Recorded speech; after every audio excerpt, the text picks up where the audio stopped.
On this Monday morning.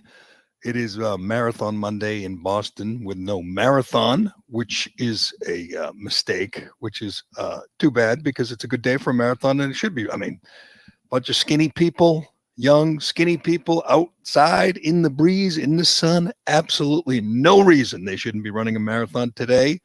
But I don't know. What is it? Is it you sound like Bill Maher right now, or is it Bill Maher sounded like you on Friday night? Well, I don't want to brag, but my man Bill Maher. I think he's been taking notes. Let's be honest. He said every week he has a commentary now, which is reiterating much of what I've said. Not just me. Lots of people have been saying it for a year, largely ignored. But Bill Maher, he's got a whole different audience, and it is so refreshing. And we can get to some of the Maher from Friday night talking about the panic porn that has been peddled by much of the media and how the media is, as I've said for a year now, is rooting for the virus. I mean, when I first said it a year ago, I said, "Oh, this is gonna get me in trouble, or this is gonna piss off some people." And I said, the media is outright rooting for the virus. I don't think there's any debate about that anymore. And Maher, to his credit, put it together in a 7-minute monologue, which was just perfect. I mean, the idea, and we also have the undercover video from Project Veritas, where the CNN technical director explains how they emphasized the death toll with COVID because it sells. I mean, he literally says death sells. So I don't think there's any disputing that. That's not a real controversial opinion anymore.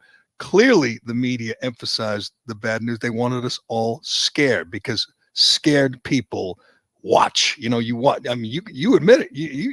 You were scared as anybody, even though you're young. No, that is not. No, see, you don't listen to me. You were scared. I was not scared. You were scared of your wife. No.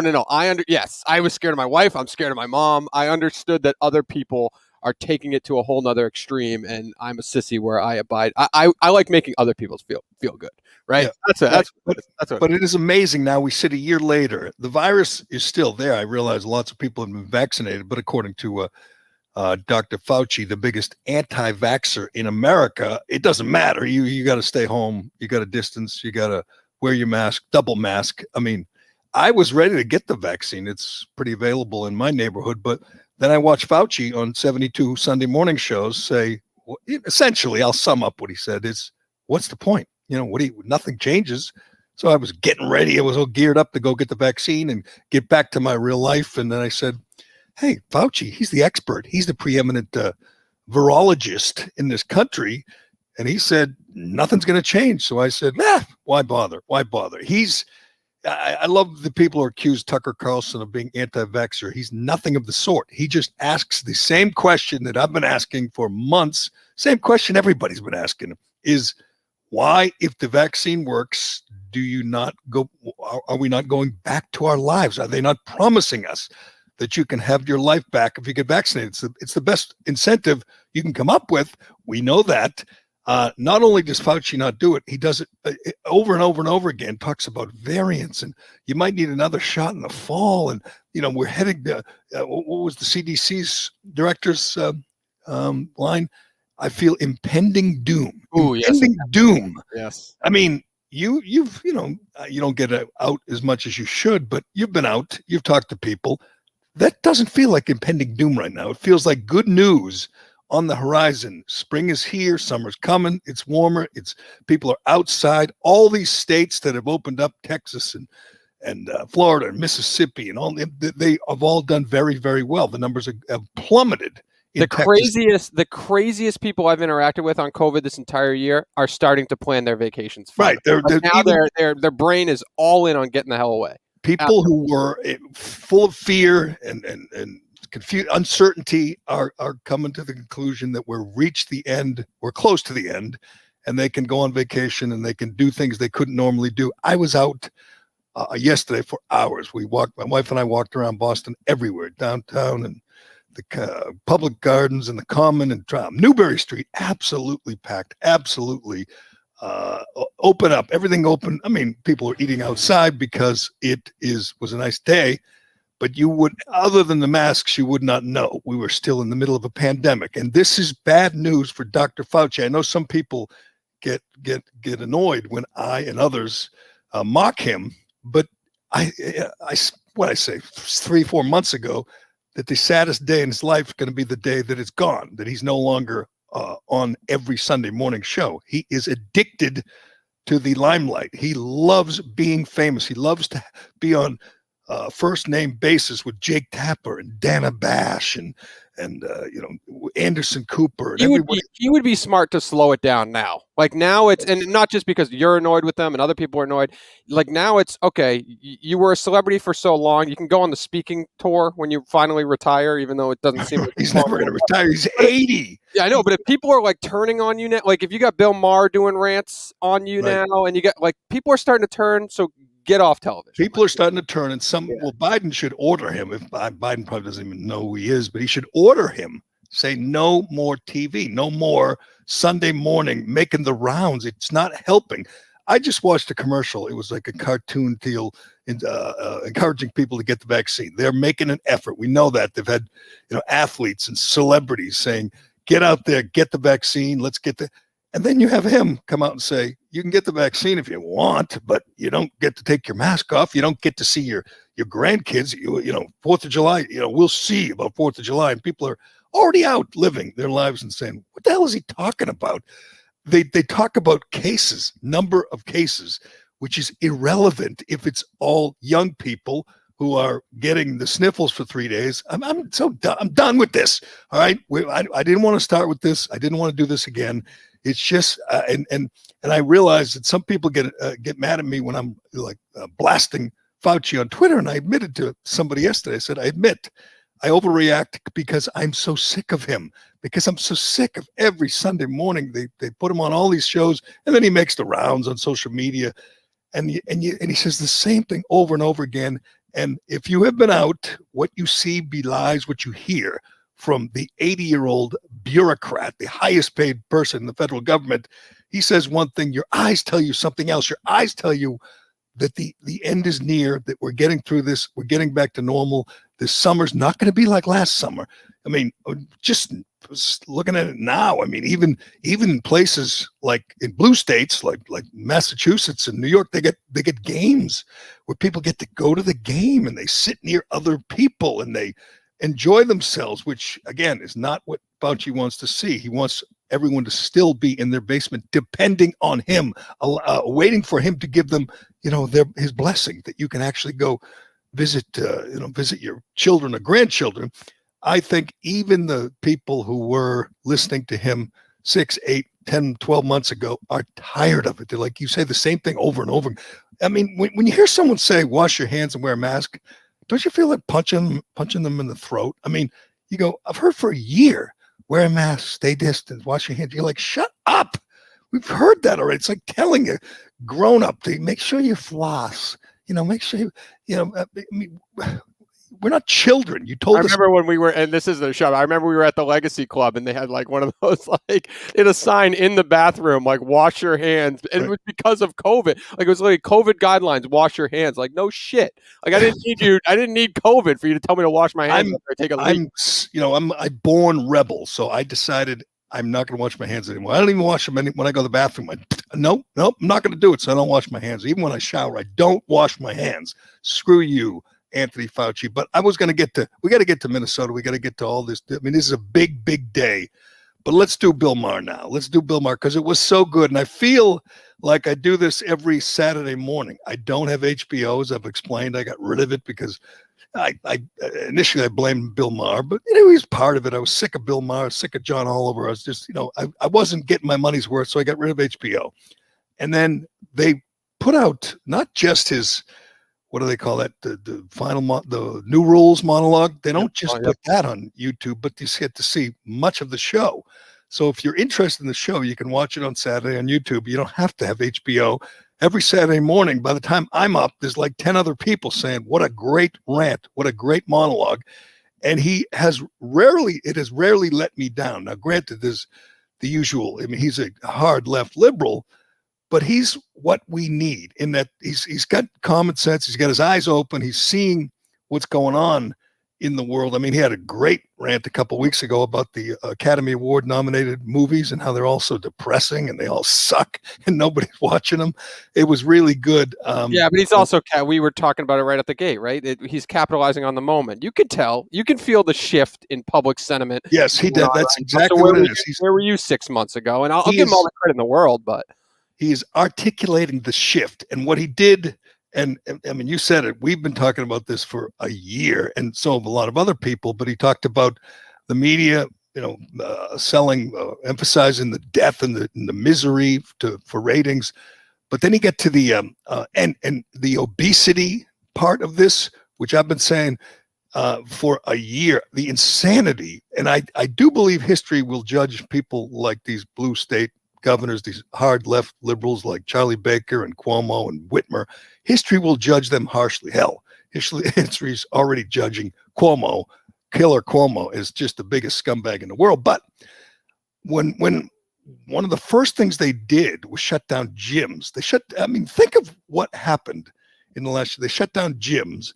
They shut down playgrounds. Right near me, they locked up this playground that has tennis courts, basketball courts, and some other things. They put these chains on them and locked them up. They took down rims at basketball courts, took down the rims so people couldn't go out and play 2-on-2 basketball or just shoot around. They filled in skate parks. I don't know if you remember that. They filled it with sand in California. They filled skate parks with sand. Wouldn't want kids out there skating and getting fresh air and exercise. Near me, there's a big skate park, really big. They put a fence around it, and it was only, 4 feet high. So the kids, the skaters, just jumped over the fence and kept skating. They came back, a week later, a taller fence. So they had 2 fences. One was 4 feet, one was like 6 feet. No razor wire. They saved that for Minnesota. That's Minnesota. The courtroom right now is surrounded by razor wire, making the jury feel good. We'll get to that. But and then the kids, they either jumped the fence or they broke the fence, but they get through, and it was still filled with skaters. To the credit of Boston, they didn't fill it with sand. But I'd say 2-3 weeks later, they just took all the fencing down. Said, we give up. Go ahead, have fun, skate. And I'm going. So some bureaucrat in probably the mayor's office said, we'll surround the skate park with a small fence, then a bigger fence, and then finally said, what's the point? They're kids. They're skateboarding, rollerblading. What are we doing? It is. We forget how much these bureaucrats, these authoritarian, these little tyrants, lost their minds and just got caught up.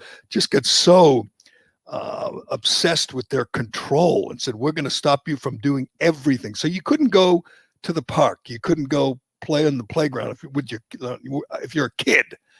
And we knew early on, we knew a year ago, this is April, we knew a year ago that kids were not really susceptible. They didn't generally get the virus. They didn't give the virus. They didn't get sick. They didn't go to the hospital. I said a year ago, the dumbest thing was shutting down colleges and sending everyone home. Go home. They should have done the opposite. They should have said, everybody stay here. Go to school. Their kids, even 19, 20-year-old kids, were not getting the virus. And if they did, they didn't get hospitalized. And if they get hospitalized, they didn't die. We did the numbers one day. I seem to recall it was 48,000 college kids got the virus when they opened up. 2 went to the hospital. 2 out of 48,000. 0 died. 2 went to the hospital out of 48,000. That day should have been the last day anybody talked about closing down schools.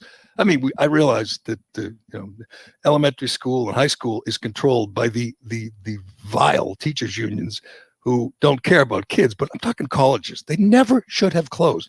We know these things. We'll look back, 20, 30 years and say they put fences around skate parks. They took down rims. They shut down gyms. I mean, I did a whole podcast in the fall early fall about my friends who owned a gym, complied to every stupid new rule that Charlie Baker came up with. It wasn't enough. They just kept shutting them down. And you're sitting there going, wait a second, look at the numbers here. And people have been referring to this latest statistic that came out that 78% of the people hospitalized with COVID are obese.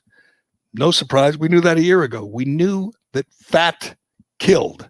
If you if you got the virus, and you weren't 80, if you were 50 or 60, and you were severely overweight, you were in trouble. We knew that. So the solution was shut down playgrounds, shut down gyms, shut down sports. Like you couldn't go out and play whatever, tennis. But don't touch McDonald's. McDonald's didn't miss a day, so you could still get your Big Mac, large fries, your shake, but you couldn't go to the gym. That's the solution these bureaucrats came up with in this time of COVID. And someday we're going to say they killed people. These lockdowns killed people. I have a friend who works at a hospital in Boston. She shall remain unnamed, but they said they're overwhelmed, not with COVID patients, with mental health issues. There's kids that are checking in or being admitted with severe depression, with mental health issues, and they don't have enough beds for them. They have plenty of beds for COVID patients because there are many of them, but they don't know what to do with. She said they're like using emergency rooms. They're using the hallways to put some of these kids who are being admitted with mental health issues because of lockdowns. But again, said it 1,000 times. Governors I can't tell you the amount of like older parents who have high school kids that are saying their kids who used to do their work like it was nothing, now they're just completely like off the rails type stuff, like grades completely off the deep end, may get kicked off teams, like it's madness. It's awful, and we don't hear that much about it. Again, because the media by and large supports these tyrants, supports these lockdowns. They don't care about high school kids who are cutting themselves. We're concerned with the COVID numbers and the cases, and they just don't care about the collateral damage. And someday they will. But let's listen to my man Bill Maher talk about that dirty little secret that being severely overweight, being obese, could kill you. I last mentioned it, a stunning statistic was reported. 78% of those hospitalized, ventilated, or dead from COVID have been overweight. It is the key piece of the puzzle, by far the most pertinent factor, but you dare not speak its name. Imagine how many lives could have been saved if there had been some national campaign a la Michelle Obama's Let's Move program, with the urgency of the pandemic behind it. If the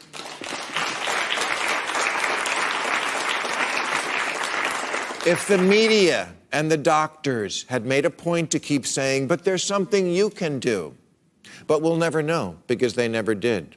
Because the last thing you want to do is say something insensitive. We would literally rather die. Instead, now that's just so common sense, so clear. But here's the amazing thing: you're sitting there. He's a liberal. We know that he's a very liberal guy. You would never hear that on CNN or MSNBC, and if you did, they'd probably shout the guy down or say, you're gone. We're never gonna have that guy back. But it's again key piece to the puzzle, and it's not new. I mean, he's talking about this is a new statistic, but we knew a year ago that obesity kills you. Every time you'd see a picture of somebody losing their life to COVID, if they were under 70, invariably they were, big, and they were obese. And we can't say them. It is amazing how people were reluctant to say it. Say, get to the gym, stop calling Domino's, don't go to McDonald's, eat. Your life depends on it. It's amazing how the media in general, we're not honest with people, even though, as Bill Maher points out, it could have saved lives. It clearly did. It cost lives that people didn't care and stayed home, locked themselves away, didn't even want to take a walk because going outside might that boogeyman, that virus was waiting out there for them. And it is madness that we weren't saying what Maher said a year ago and every day since, that being severely overweight could kill you. Hell, It still could. I want to give Mark credit, but he doesn't get in the mud. Like every time you tweet something, like you get ratioed and you're in the mud on Twitter. Like all these people on television, they just pick and choose when they want to say the cool shit or the right shit. I think you're right, but the reason it resonates is because it's such common sense, and as he points out, the media is reluctant to do that. So, I mean, you hear obviously from someone like Tucker Carlson or Greg Gutfeld, you might hear something like that, but you so rarely hear it. The media people are fawning over Fauci every Sunday morning. They don't say that. They don't say, get the hell, push the pizza away, get to the gym, take a walk, get outside. I mean, when you look back at what they told us to do a year ago, I mean, you had no problem doing it, staying inside where you are most likely to get the virus. Don't go outside. And if you go outside, you can't go after 10 p.m. I mean, I can't believe we had a curfew in the city of Boston and a number of other places. We had a curfew because of a virus. What the frick? What were we thinking? What were they thinking? They've been wrong. Our leaders, the people who govern us, have been wrong about everything. And eventually, we're all going to come to this agreement and say, we're not listening to them anymore. I mean, I know the third wave or the fourth wave is coming this summer, and we're waiting for Joe Biden to give us permission to celebrate 4th of July with family and friends.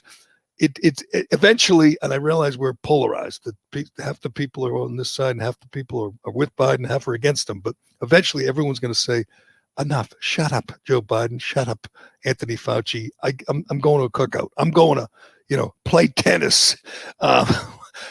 Like that coach said, the coach from Coach Keys from New Hampshire, the guy who got fired because he wouldn't make his runners wear masks. He said, think about tennis, high school tennis, kids who aren't vulnerable anyway. Forget it. It's all theater, the masks. So you're making singles tennis players who aren't within 40 feet of another person wear a mask, and nobody stops and says, what sense does this make? What sense does it make to make a child wear a mask while playing tennis?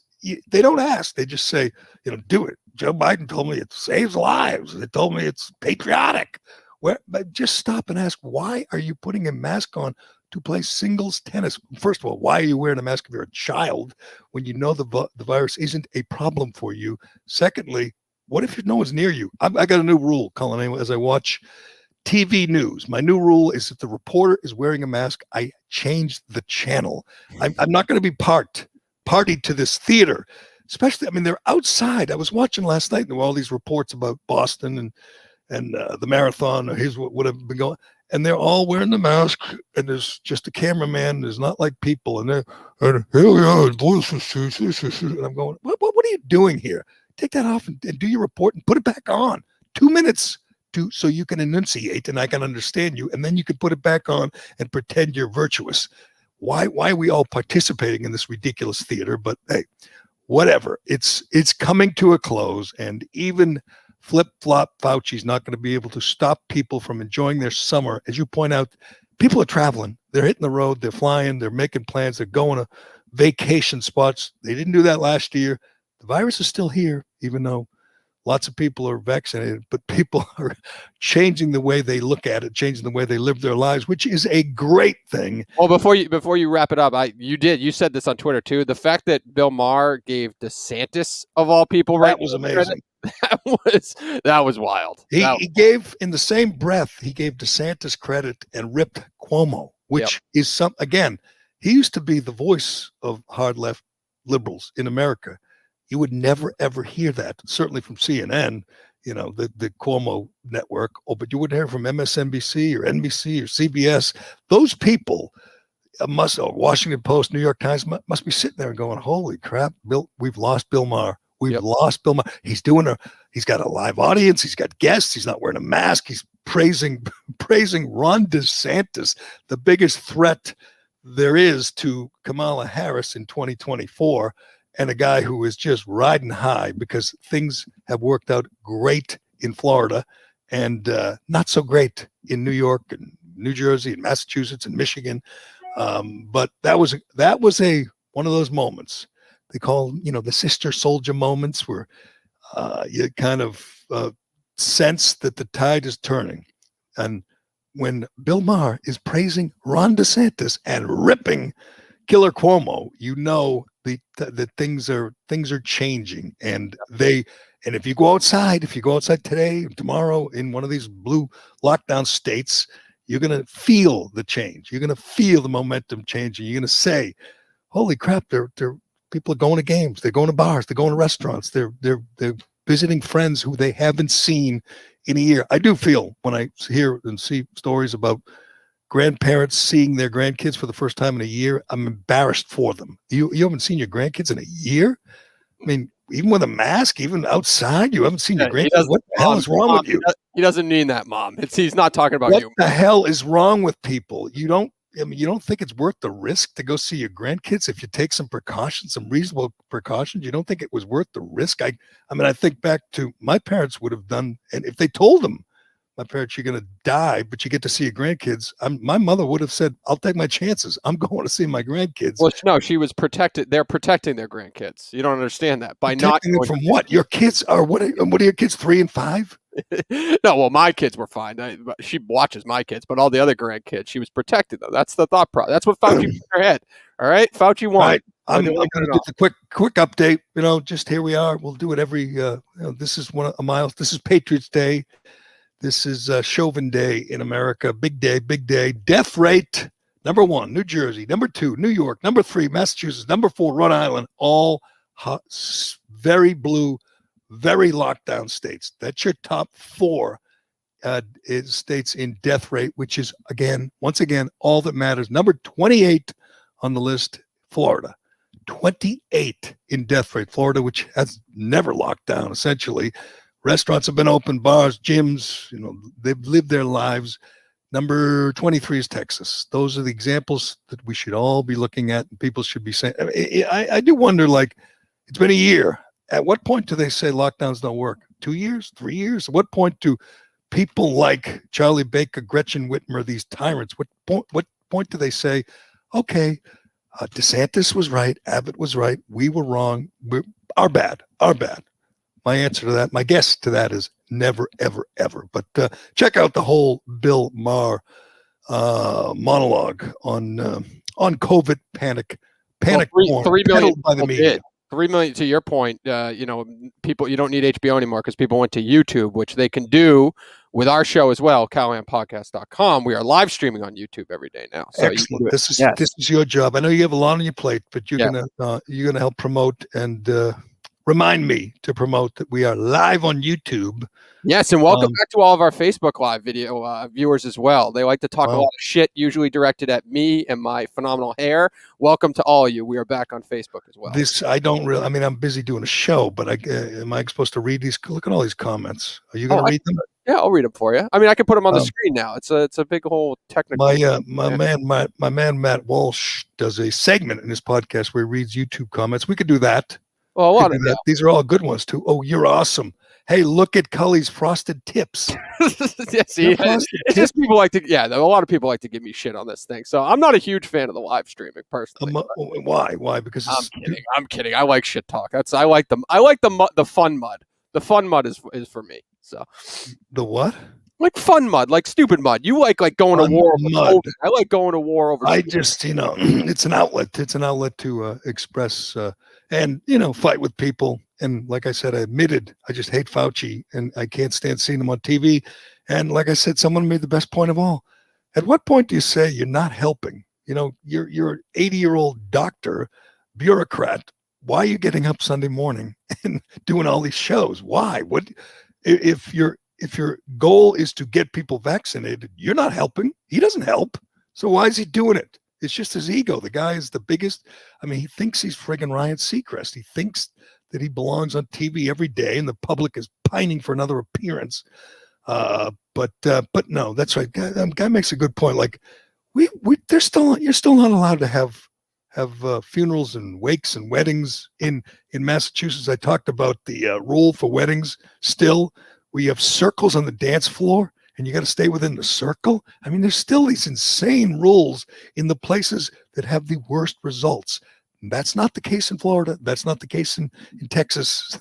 They're not putting circles on the dance floor at their weddings, and they're doing much, much better than we are. But you know what? I feel like we'll do this again, do this rant again. Bill Maher will probably do this rant again. It's not going to change.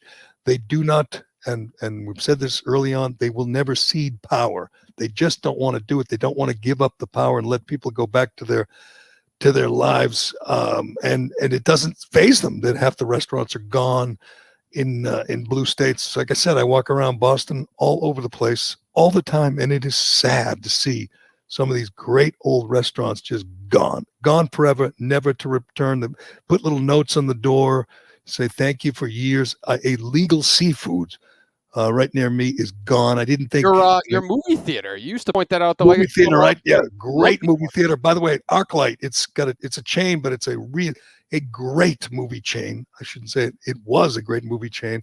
It real high, nice seats and nice everything, and a big bar. And you can take the drinks. You go to the bar, you get a big draft beer. You can take it to your seat. It's the greatest movie theater ever. It's gone. Charlie Baker and other blue state governors put it under. I from the early on, I said, isn't a movie theater one of the easiest places to they could put the yellow crime tape on half the seats and say you can sit there, but you can't sit there, and have the theaters be half filled. And usually on weeknights and matinees, they're half filled anyway. So it wouldn't be tough, except for, Friday and Saturday nights, to really make people keep their distance. You could have easily socially distanced and kept the theater open, but they didn't. They were into the whole panic porn, so they got everyone, and they shut down this great movie theater, ArcLight, and apparently it's not ever to return. It's very sad. This stuff is sad. It's just sad what they've done. We talked about movie theaters. They were like absolutely the hardest hit because they don't own the real estate most of the time. They're all renters. So they got. By the way, there's not a lot of movies. There's not a lot of movies. They just delayed the second Top Gun again, for Christ's sake. Oh, not that. Now we're talking tragedy. I mean, forget Death Toll. Yeah. They delayed the Top Gun. Is Top Gun the movie that was a Mission Impossible, where Tom Cruise was yelling at everybody because they were breaking the rules, and he flipped out because they didn't wear their masks on set. Oh yeah. That's right. And we defended him because he was trying to get the movie made, and all the tyrants and this was in Europe, threatening to shut everything down if they didn't follow the rules. If they were seen without masks or not or distant, they were going to shut the whole production down, costing many, many millions. So we defended him for throwing that tantrum. He was just trying to get the job done. Yes. But let's go.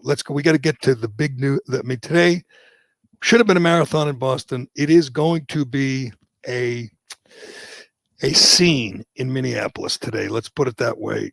There will be closing statements. They can go as long as they want, the prosecution and the defense, and then it goes to the jury, which is half white. This is every time you mention the jury, you got to mention how what the races are: half white and half black or mixed race. So I'm not sure we can blame the racial makeup of the jury if Chauvin doesn't get convicted. Now, people are talking about a potential acquittal. That's not going to happen, in my estimation. I've followed it pretty closely. There are two possibilities. He gets convicted. I would never dismiss that because jurors are human and they are afraid and they've been threatened. And we'll get to Maxine Waters. They've been doxxed. They know what's happening outside. They were not sequestered. They're in a courthouse, and it's surrounded by fence and concrete barriers and razor wire and protesters and Al Sharpton and Maxine Waters. The jurors know what's at stake. And it'll be a shame if they base their decision on the mob. If the mob makes them convict on all counts just to avoid violence, or it's going to be violence no matter what, but to minimize it, that would be a shame. That would be a crime. And it'll be on the head of the judge and anybody else who said we shouldn't move it and we shouldn't sequester the jury. It's insane. And those, I assume, are potential appeal points, because have you ever seen a trial where it belonged somewhere else more than this trial? I mean, it's like that Time to Kill in the John Grisham book and movie, which was a damn good movie with Samuel L. Jackson and a bunch of other people, Chris Cooper. the mob is waiting and they're demanding, Well, they're demanding a verdict. And they're making all the adjustments there in Minneapolis. Like they know what's coming, so it's like if you're sending kids to remote learning, like your That's kids, a good point. They can't. What is it later this week? Or is it not today? I think it starts Wednesday because that's like starts Wednesday. Kids who haven't been in school much in the past year again are going to be kept at home because of potential violence. We know they canceled a Red Sox and Twins game last week for potential violence because of the Dante Wright shooting. But this is different. If you fall to trial, there's no way that he should be convicted or will be, I don't think, convicted on all counts. One of the counts, I was just going over the charges again, and one of them just seems ridiculous. That is it third-degree murder?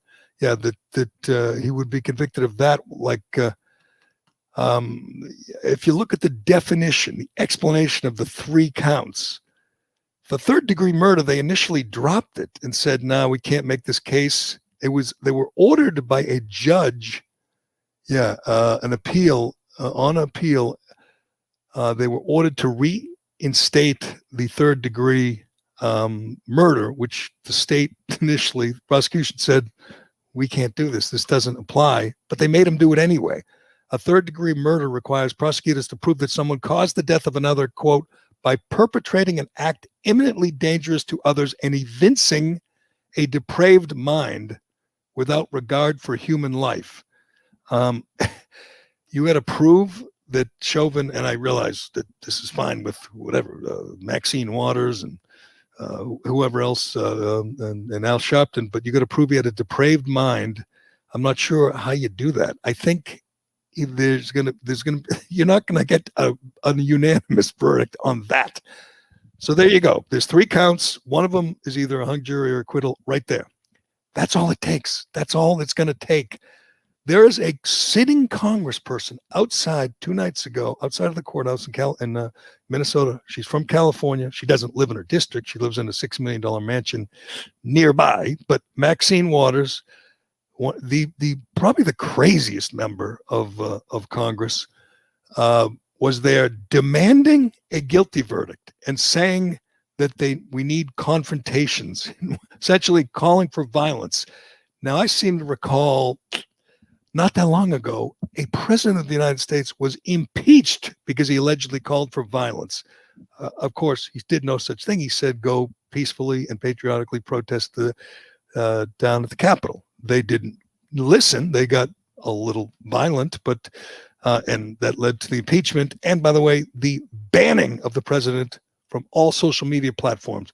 As far as I could see, other than Marjorie Taylor Greene, no one is really calling for drastic action against Maxine Waters. They just dismiss her as a crazy liberal, and B, just a nut, a liberal and a nut. And they just, that's her. That's Mad Max going off. But listen to, do we have Maxine Waters ready to go? This is her outside in the city, in which business owners and taxpayers and good citizens are praying for a minimum, praying for, they know there'll be some violence, some looting, comes with the territory, but they are praying it doesn't get out of control like it did back in the summer. And in comes a sitting U.S. congressman to stoke the flames. It's incredible. We're looking for a guilty verdict.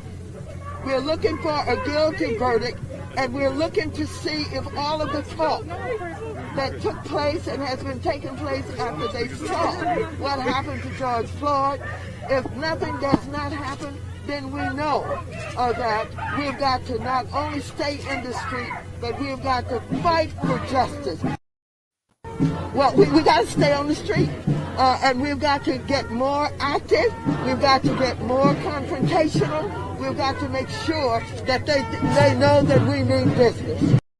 We got to get more confrontational. They burned a Dollar Tree down and looted a bunch of Target, a Walmart, a GameStop, a Foot Locker last week. That wasn't confrontational enough for Mad Max. She wants more violence. It's insane. And I've said this last week, and you know what? I'm gonna predict that Bill Maher is going to steal this from me again because he's on a roll. but I said this last week, I'll say it again, is just the mere act of not condemning violence, not condemning looting, arson from leaders. And I mentioned my crazy Congresswoman Ayanna Pressley at AOC, and you name it, Nancy Pelosi, Maxine Waters. They should be called out for not condemning all violence. I mean, that should be kind of your job if you're a congressperson or a mayor, a governor, whatever. Your job should be to temper the violence, just calm things down. You should be saying this is not how we resolve differences in this country. Peaceful protest is fine and protected and all that, but we should not be saying get more confrontational. Let's do more damage.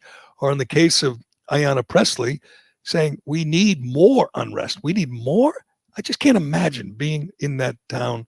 And we should check in with our Minneapolis correspondent. We've got a guy there who's. I think he's in the comments.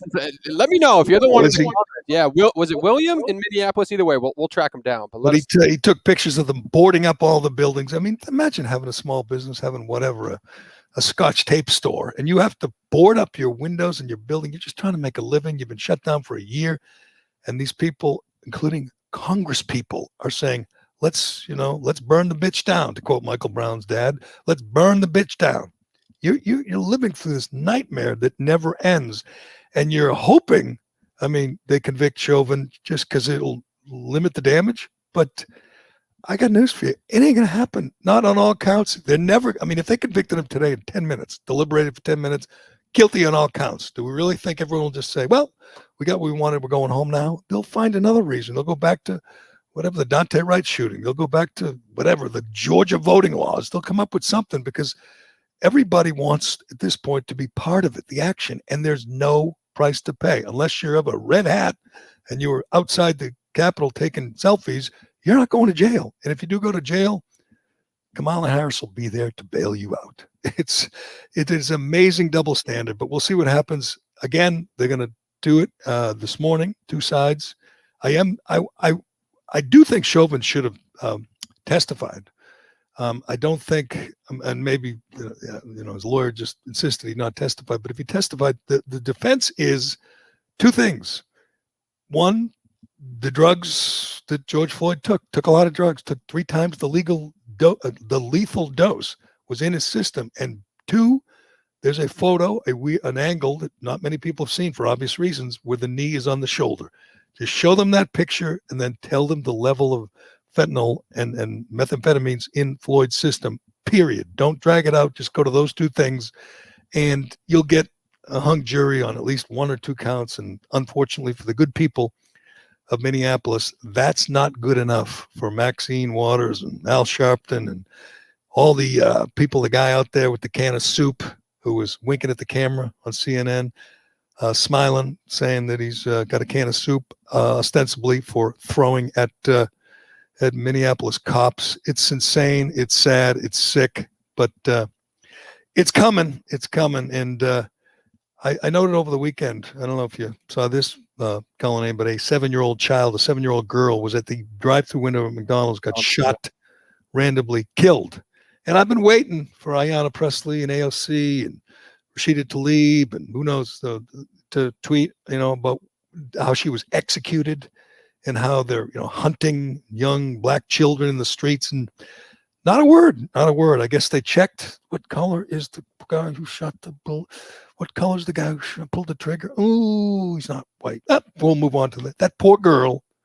She will not be. We won't know her name, like Dante Wright.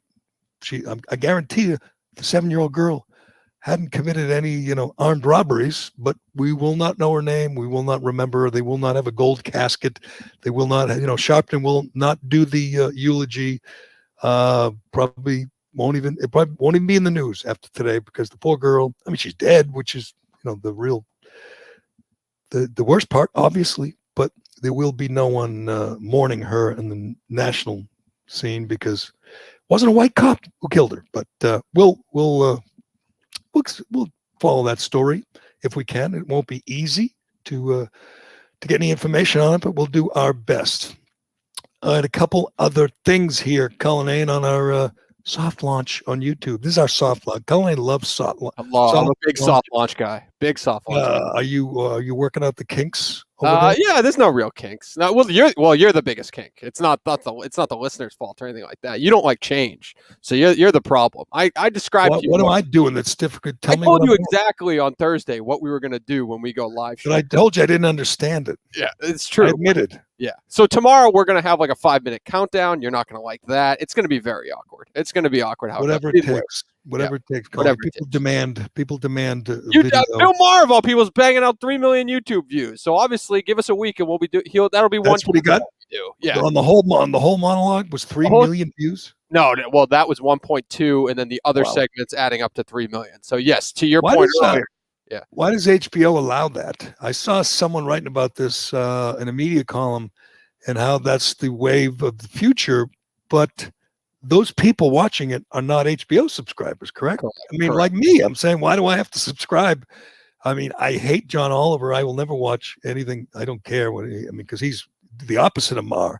He doesn't have a bold idea or doesn't ever express a brave thought. It's all just boilerplate orthodoxy from the left, and I don't care about John Oliver, and I generally didn't care about Maher, but now I am, and I'm like, where is it? Boom, Saturday morning, there it is. I get to watch it. Why am I subscribing to HBO if I don't have to? That's a good question. Unfortunately, we don't have a president of our media marketing department who can give us these answers, because I don't get it. But they're obviously making a lot of money on YouTube to pull it off. So the volume of 3 million views, 3 million views for that show. How many people watch that show on HBO on its best month? How many people do you think watch it? I don't know. That's a good question. You never know, right? No way he was a good night for Tucker. A good night is over 3 million. Tucker, I follow the cable ratings, and generally Tucker wins with 3, and then Hannity's like 2.7, and then Rachel Maddow sometimes wins. She had a good run, like all the MSNBC and CNN shows had when the evil orange man was ousted back in January. They had huge numbers. And if you've seen the numbers, I should read this story. They have lost more than half their audience. CNN's lost more than half their audience since January for obvious reasons. All they did was Trump, and Trump's gone, and he's not even tweeting, and they don't know what to do. They've turned their focus to Tucker Carlson, which is kind of strange, to turn their focus to another host on another network, but he's become the new boogeyman to all the the left. But their numbers are way down, and you never see any CNN show competing. It's always Tucker, Maddow, Hannity, The Five, and over 2 million, 2.5, 3 million on a good day, 3.5. What would Bill Maher be? It's only once a week. I don't know. On an expensive cable channel, like it's an upsell. It's $10 a month, right? Isn't that what it is? Isn't Friday night the worst TV night? We used to hear that all the time with sports. You'd see playoffs would skip Friday nights. NFL skips Friday nights, and it's not just because they defer to high schools, which we used to hear. It's because they know it's not the best night to keep that everyone's not home in front of their TVs. But we'll check that.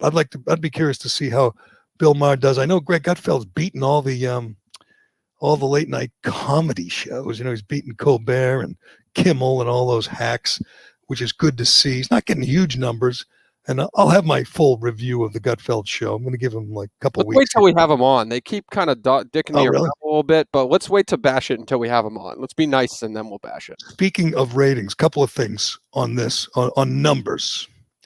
Did you see the story? I tweeted about it last week, but we didn't really get into it. They did a survey of Major League Baseball fans, and it broke down by party.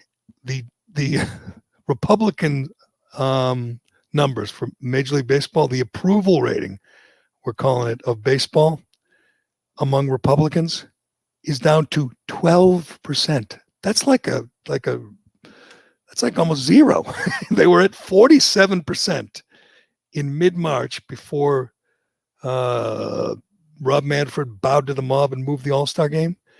12% is the number. I'm going to give you the exact, a new poll. The story was out the other day. I can't get the Democrat number. What else? The Republican number. So the favorability rating. It's called the favorability rating of sports, and they go through a few other things. But it went from 47% among Republicans. It's from the Morning Consult, a polling firm, down to 12%. They don't know the backlash. Manfred lives in a bubble. He's in New York. He's surrounded by, wokesters. They don't know the backlash that's coming, that's unfolding before us. The TV ratings, that this means they fell well below NHL, NBA, and NFL, of course. But then you have Senators Mike Lee, Josh Hawley, and Ted Cruz introducing a bill to eliminate their special antitrust exemption. I don't know how that's going to go, but this is all because they bowed to the mob and moved out of Georgia for the All-Star game. And that All-Star game in Denver is going to have the all-time worst All-Star game ratings. There is a backlash that these people like Rob Manfred don't consider because they live and they work in Manhattan and they're surrounded again by, wokesters and young, hip,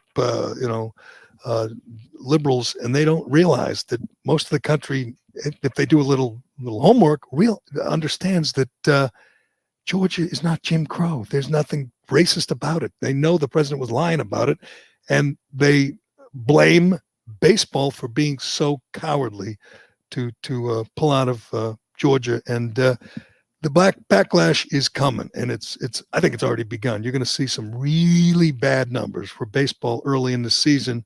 Bad numbers, bad rating. Obviously, attendance is hard to gauge because I don't know if I mean, as much as obviously you're going to see conservatives go the other way, but I think baseball's got much bigger problems. Even though Georgia was a bad look and there's a lot of backlash to it, they got much bigger problems than Georgia. But I think there's always a tipping point, and I think I've talked to people like that I know that say screw them. They might go back to baseball, but right now they're saying screw them. There's not a lot of ways to fight back against the cancel culture, against the woke mob. One way is to say screw baseball. Yeah. Even though the Red Sox have really cool new yellow uniforms, which, by the way, they're selling jerseys. They were selling them down at Faneuil Hall. I think it was $400 each for these new yellow jerseys, or $300. It's a ridiculous money for the new yellow jersey. And I don't see, maybe I'm missing it, a charity component. They're just making lots of money off their new yellow jerseys, which are supposedly a tribute to the marathon. I never even knew. I thought the marathon changed colors every year. Did you know that it was yellow? I knew it was blue and yellow was the theme consistently, right? That's what I always thought. You see those jackets that they change the color every year, but whatever. It's congratulations to the Red Sox. They introduced their new yellow uniforms and they're making a killing, and good for them. I'm a capitalist. Way to go. Here's some other numbers I found interesting over the weekend. Hunter Biden's new book called Beautiful Things, which he has promoted to mixed results, in my opinion. He was on a show. I was on a podcast, I think a Daily Beast podcast over the weekend or late last week. And they actually asked about, the deals with China and the Ukraine. And he just lies and says, I don't know what you're talking about. And, it sold 10,638 copies in the first week. That's dreadful with the publicity he got and the power behind him.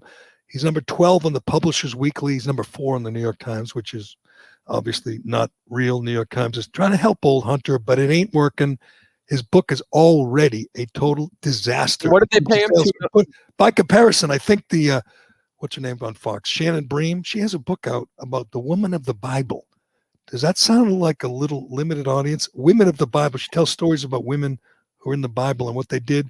That sold like 40,000 copies to 10,000 for Hunter Biden. He's getting smoked by the women of the Bible. The problem you have if you're Hunter Biden is everyone knows you're a liar. So if you're going to get a book and it's going to be about drugs and cheating and, banging your sister-in-law and all that, don't you have to be, people have to have the sense that you're telling the truth, that you're coming clean, that you're just opening up your life for them to see. And the voyeurs out there will like to take a look. But if you're an addict and just a total degenerate, you have to convince people first that you're going to be honest, that this is a redemption story, and no one believes him. I don't even believe that he's clean. When you look at him, these appearances, does he look like he's okay? He doesn't to me, man. He looks as screwed up as ever. Don't you think it's just kind of a racket anyway? Because so he got what, $2 million? Yes, I think it's a money laundering scheme. Well, that's what I mean. So his name and the timing and what went on in the election. If you're the publisher, you're saying to yourself, okay, well, worst case scenario, we can sell it to the stupid bookstores in every airport, right? So that they get a wholesale price. They can make their $2 million from his, you know, like it won't sell. So. It won't sell a real copy. It's never going to sell a real copy. But the stupid airport bookshops and Barnes and Nobles is going to put it front and center just because of his name and the timing. So they'll make their $2 million back. It's like everything else involving the Bidens. It's a money making scheme, and nobody thinks it's on the level. And there's a couple other books. There's a movie being made about Hunter called My Son Hunter that won't get any publicity, but that'll be interesting. And then there's that book by the New York Post editor Miranda Devine, which has a great cover photo of Hunter with the cigarette in his mouth.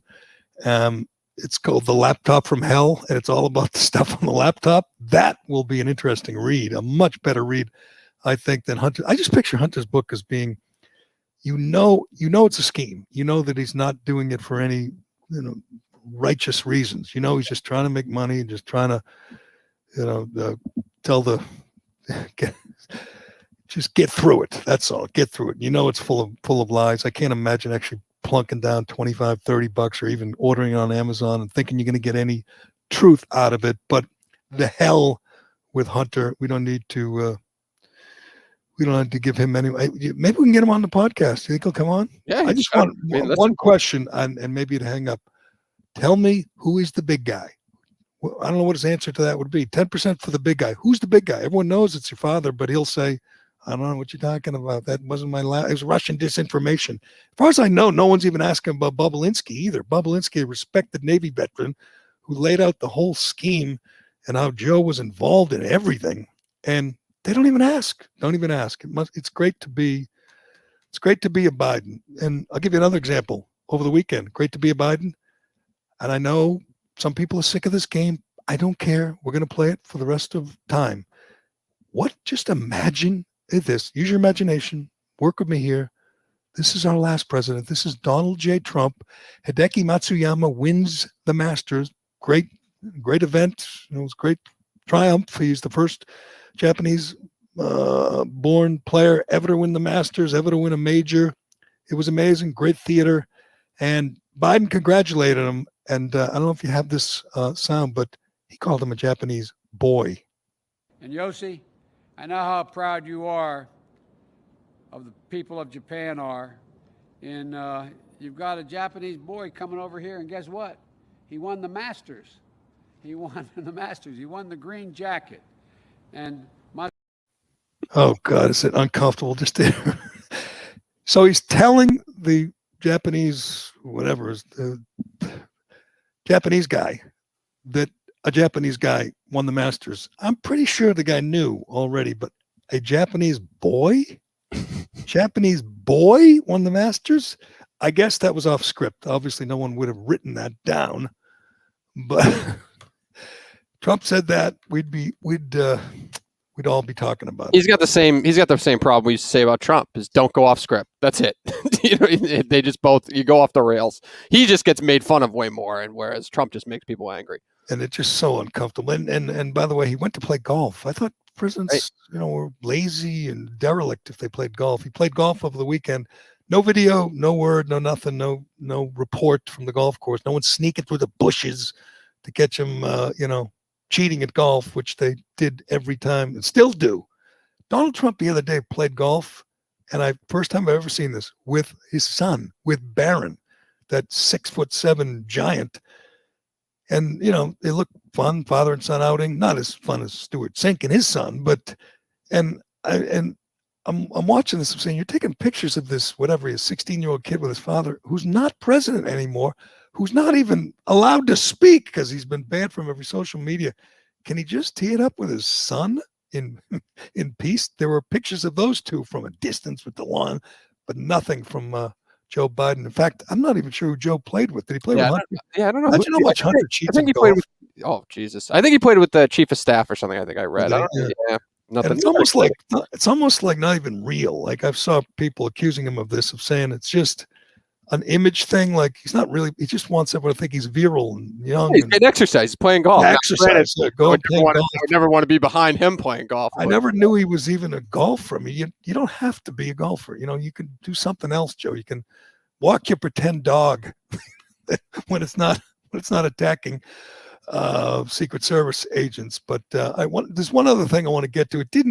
I don't know how this is going to go, but I found this incredible over the weekend. It was in the New York Times, tweeted out by the New York Times. And by the way, I'm going to take a bow because when the New York Times reported almost a year ago, last June, July, about the bounties on American soldiers, but the Russians were paying.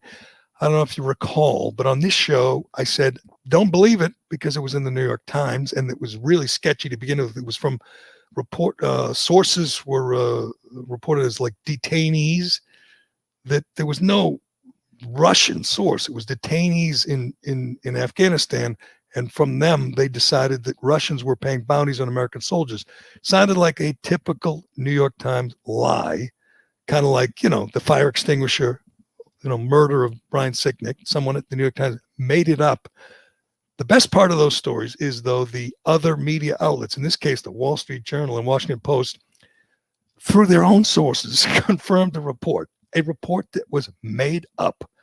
So though they're as bad as worse than the New York Times, because New York Times makes up a story about bounties to hurt Trump, and by the way, to stop Trump from withdrawing from Afghanistan before the election.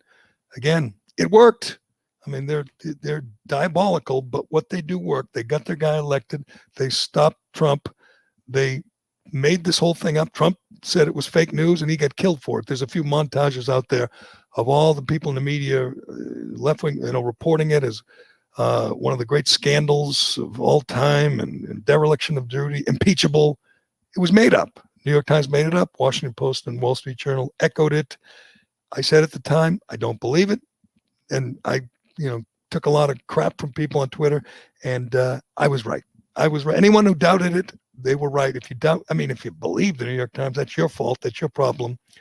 So the New York Times has a story, and, I'm not accusing them of making it up, of a Boston cop, a Milton, Massachusetts cop, who is being charged, and I could not believe it. I had to read this a couple times because I didn't even understand the crime. Essentially being charged with berating her son's friend. Her son has a sleepover with a couple of friends, and one of the friends is a big Black Lives Matter supporter. That friend sleeps over, and the mother, the cop, finds out that the kid has been talking, buying all the lies about Black Lives Matter and not really understanding the truth about Black Lives Matter. So she starts berating the kid.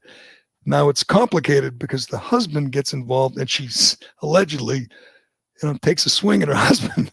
So there's a charge here on domestic violence. I'm going to get the exact charge, but another charge is what she did to the kid, which I don't really understand the crime, but in this day and age, apparently it's a crime to argue with a kid about, or try to set the kid straight about Black Lives Matter. And that's what I was tweeting about it, because it seems like you would never obviously see that happen going the other way around. But to charge someone with a crime because they were, arguing, I'd be in jail for the rest of my life, arguing, on a weekend, hanging out, arguing about Black Lives Matter. This cop is going to face charges. Now, she could lose her badge. She could lose her pension. She could go to jail. And I understand the domestic violence charge is serious. You don't often see it, but they're charging the woman with domestic violence for taking a swing at her husband or whatever, somehow assaulting her husband, which is fine. But to charge the woman for arguing with a kid, I mean, maybe it's inappropriate. Maybe she shouldn't have done that. But is that really a crime in this day and age? Is that really a crime? White, the New York headline for the New York Times, of course, is white police officer to face charge. She intimidated her son's friend. intimidated her son's friend. Well, I guess it's illegal to intimidate your son's friend. Lock her up. Lock her up. See you later. Lock her up. Man, that seems a little frightening, but whatever. We'll see. Which side do you think the media will take? Do you think they'll take the side and say a woman? See, I don't blame any cop, because part of Black Lives Matter agenda, top of the list, is defund the police, eliminate the police. Number 2 on the list is buy lots of mansions in white neighborhoods. Number 3 is disrupt the nuclear family. So if the kid doesn't understand that, she's trying to straighten him out. Good.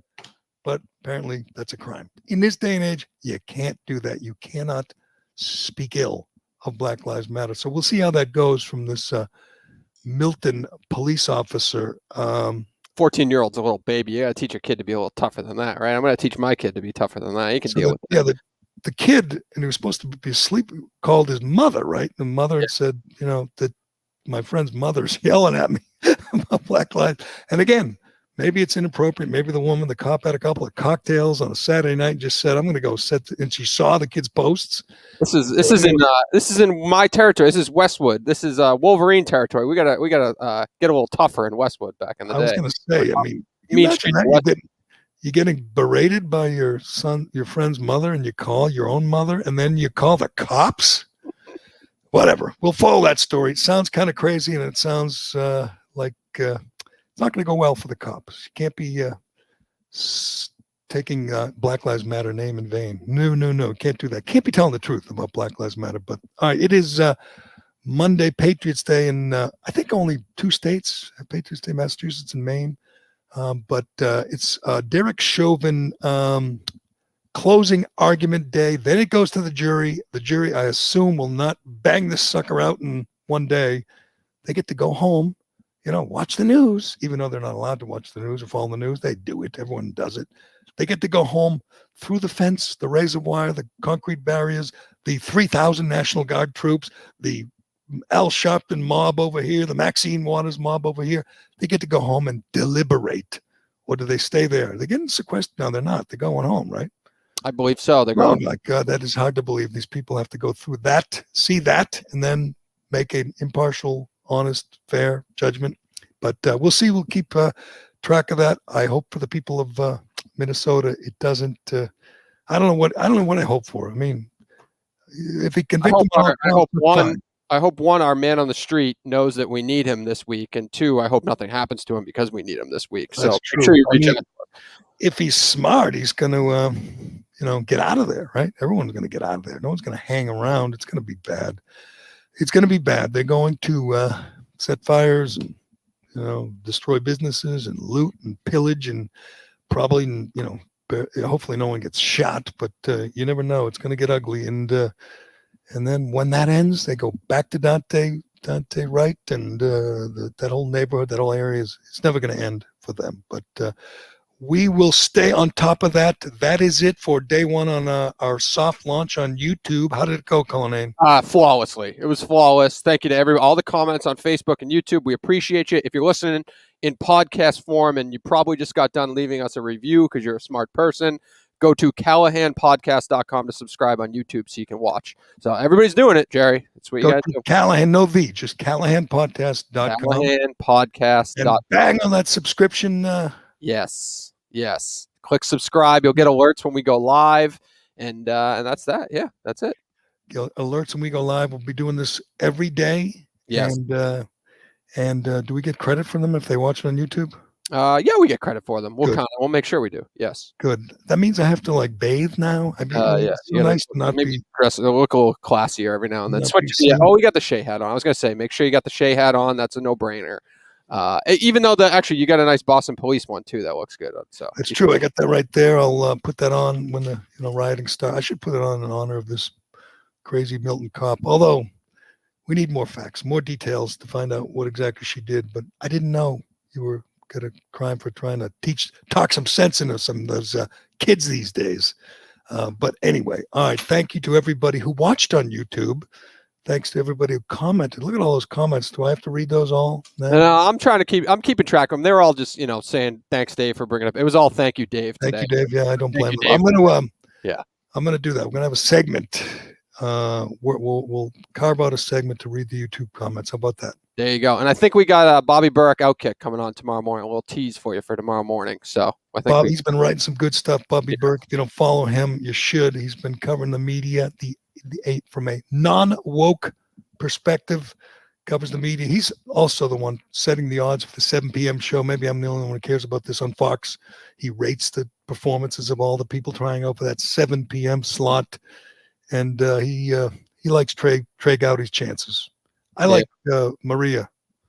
Yeah, Maria's, I don't know. She just kind of seems like she can go off the rails a little bit. So I'd rather TV like that, you know. And I love Katie Pavlich. Katie Pavlich is on. That'd be okay with me too. We'll see how that goes. But all right, thanks to Shake Concrete and DCU and Allied Paving. And thanks to and Pluto TV. Thanks to everybody for watching and listening, rating and reviewing. We really appreciate it. And thanks to you, Callahan, for getting this thing going. Let's try not to screw it up. All right. We will not screw it up. We'll be back tomorrow. CallahanPodcast.com to subscribe. Excellent. You got it. Please subscribe. Callahan Podcast. This is the Gerry Callahan Podcast. I'm Gerry Callahan, and we will do it again tomorrow.